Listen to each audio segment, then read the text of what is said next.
Hi guys, regarding the brake line, I would like to talking about something.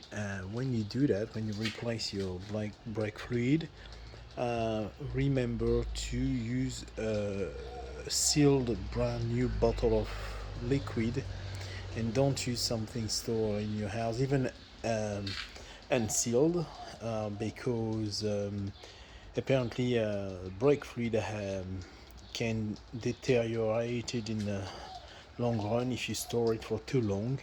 And in my case, it get a little bit thicker, and it took me a long time to realize what happened with my system.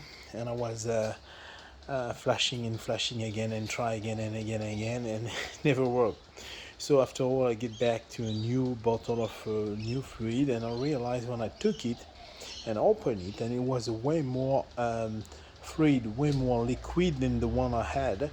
So I flash again and replace all the liquid. So it take a long time to do all of this process, but in the end, that was the right thing to do. So yeah, don't hesitate to start with a new bottle. It costs in my case around I don't know, $20 or something like that, but it's way better to do it that way. All right, bye bye.